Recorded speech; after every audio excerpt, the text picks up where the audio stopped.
Saya sampai sekarang ini komplain terhadap negara.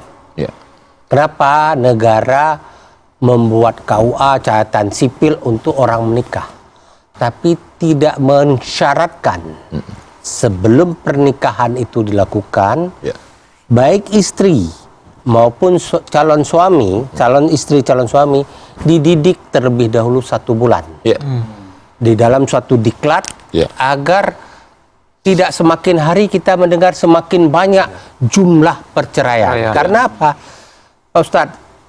Begitu saya menikah, saya nggak tahu bagaimana saya harus memperlakukan istri. Yang saya gunakan ketika saya menikah, standar pemahaman saya itulah perlakuan yang harus saya lakukan, bukan yang sebaiknya saya lakukan. Yang sebaiknya. Nah, padahal ada misalnya paling sederhana begini, Pak. Ketika istri hamil dan melahirkan, itu kan setelah melahirkan istri kan ada masa kegoncangan, dia rusak psikologis tubuhnya sedemikian rupa. Itu kelakuan saya dulu. Begitu di kantor saya telepon ke rumah, nanya anak dulu. Istri saya nggak pernah nanya gimana kamu atau apa. Begitu pulang sampai ke rumah saya langsung cium anak, bukan istri. Walaupun maksudnya istri nanti malam lah saya. Terus itu saya rasa ternyata dampak psikologisnya luar biasa bagi istri.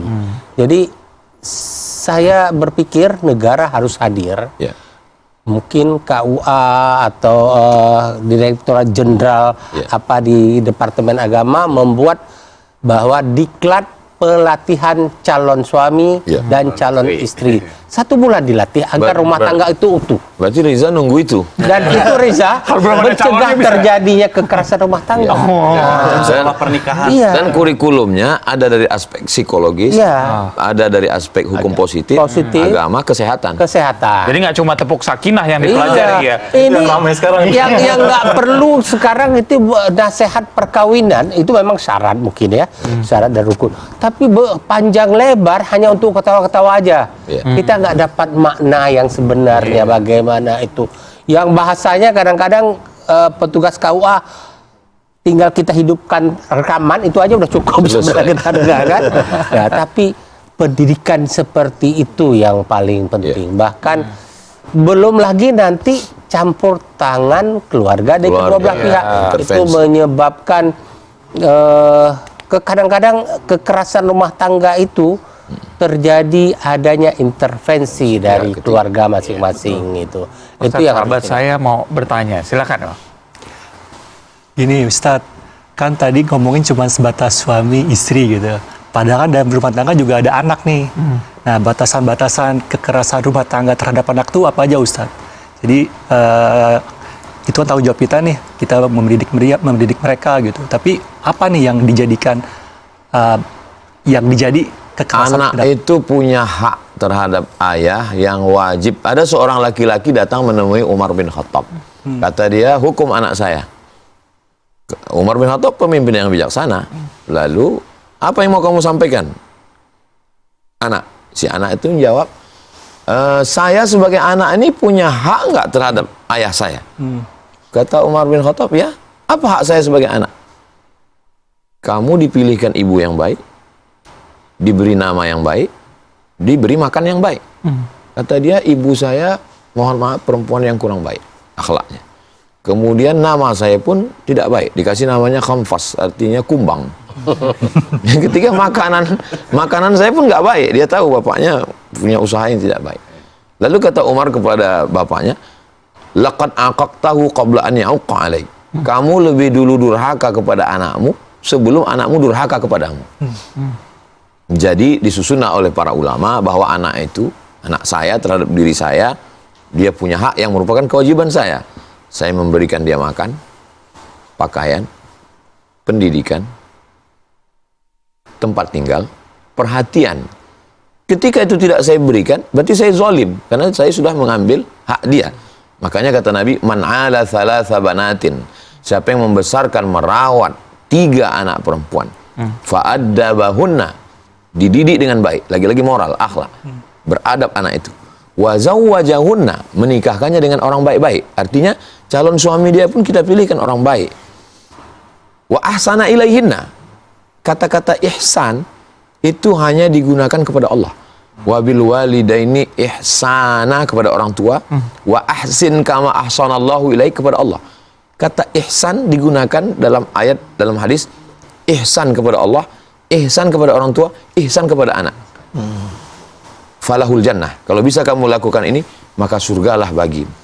Maka kita tidak. Dulu orang melihat anak itu sebagai parasit.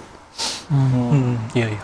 Jadi kalau kita punya tanaman ini, lalu kemudian ada rumput-rumput yang mau makan, akan mengambil vitamin yang akan diambil oleh bunga, kita buang, ini parasit.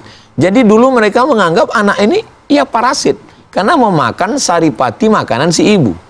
Dan ketika mengandung, itu kalsium, berapa banyak ibu yang kropos, giginya, tulangnya, gara-gara mengandung anak. Karena anak ini dianggap parasit. Begitu Islam datang, anak dijadikan sebagai kunci surga.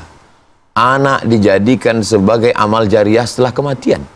Jadi merubah cara pandang terhadap anak. Jadi sebenarnya kalau kita lihat, anak ini tidak pernah minta sama Allah kita jadi ayahnya. Dan kita pun nggak pernah minta dia jadi anak kita. Lalu kenapa bisa terjadi? Allah yang sudah memilihkan kita sebagai orang tuanya, dan Allah juga yang memilihkan dia sebagai anak kita. Jadi kalau ada orang yang melakukan KDRT terhadap anak, jadi sebenarnya masalahnya bukan masalah moral, tapi masalah tauhid. Tauhidnya kepada Allah. Makanya ngaji tetap 3, akidah, fikih, akhlak. Maka insya Allah selamat, termasuklah ngobrol-ngobrol kita ini sampai lupa mencicipi. Ustadz, kalau kita mengalami kekerasan sebagai manusia pasti wajar kalau kita membela diri. Batasannya ketika kita mendapat kekerasan, membela diri, baik itu dilakukan sama pasangan ataupun orang tua kita, gimana Ustadz? Man mata duna malihi fahuwa syahid. Siapa yang mati membela hartanya, maka dia mati syahid. Datang perampok, lalu kemudian apa yang ada di situ? Ada golok, ada apa ya, kita karena pilihannya 2, kalau nggak dia mati. Nah, perampok itu akan nanya nyawa atau harta. Ya. Jadi kalau perampok itu dia masih ada pilihan nyawa atau harta. Tapi kalau istri, dua-dua diambil. Ini bisa KDRT nih. Lebih kejam ternyata. Jadi sebenarnya Pak, tadi ada pertanyaan menarik dari Edward, bahwa saya ingin memberikan saran, hemat-hematlah menggunakan produk hukum undang-undang KDRT. Jangan terlalu boros digunakan. Sedikit lu melanggar undang-undang, gue lapor. Nah, itu jangan.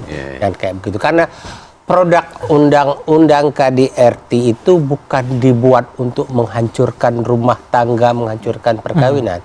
Justru menjaga perkawinan agar suami atau istri tidak melakukan kekerasan.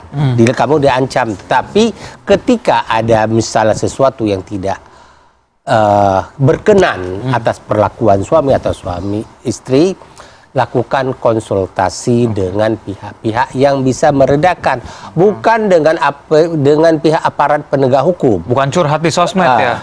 Ya, apalagi curhat di sosmed ya.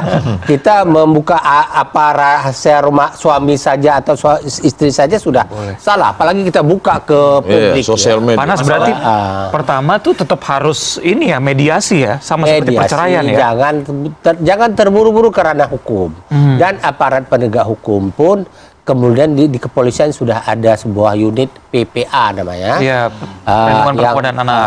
Terus di sana pun dicoba diingatkan dulu, dinasihati. Jadi tapi Anda mau buat laporan, itu laporan yang Anda buat itu sudah merupakan ancaman bagi keutuhan rumah tangga. Jangan buru-buru ke sana. Selesaikan dengan cara agama terlebih dahulu.